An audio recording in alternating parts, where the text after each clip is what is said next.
प्रतिज्ञाच रेसिपीमध्ये तुमचं स्वागत आहे। आज आपण बनवणार आहोत कोल्हापुरी पुणेरी झणझणीत मिसळ पाव। रेसिपी सोपी आणि खूप चवदार आहे।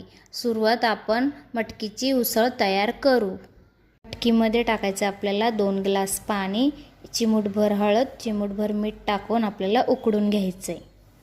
आता आपल्याला घ्यायचे 2 कांदे गॅसवर भाजून आणि खोबरं हे 2 भाजून घ्यायचे गॅसवर। हे भाजून झाल्याच्या नंतर 10-12 लसणाच्या पाकळ्या घ्यायच्या। त्याच्यानंतर घ्यायचे आल्याचा तुकडा अर्धा इंच आणि हे मिक्सरमधून वाटून घ्यायचे बारीक।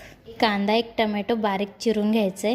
कढईमध्ये 4 चमचे तेल टाकायचे। तेल टाकायला अजिबात कंजूसपणा करायचं नाही, कारण की आपल्याला तर्री येण्यासाठी तेल लागणार आहे त्याच्यामध्ये जास्त। त्याच्यानंतर टाकायचे 4 लवंग, 4 काळी मिरी, 1 तेजपत्ता, अर्धा तुकडा इंच दालचिनी। त्यानंतर टाकायचे अर्धा चमचा हिंग, अर्धा चमचा जिरे, अर्धा चमचा मोहरी टाकायची। 7 ते 8 कढीपत्त्याचे पानं टाकायचे। त्याच्यानंतर टाकायचे कांदाला चांगलं गुलाबी होईस्तोवर परतून घ्यायचे।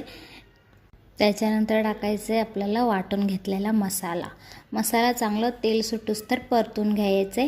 त्याच्यानंतरच टोमॅटो टाकायचे। टोमॅटो अगोदर टाकलं तर मसाला चांगला परतला जाणार नाही आणि तेल सुटणार नाही, त्यामुळे आपल्याला टोमॅटो नंतर टाकायचे।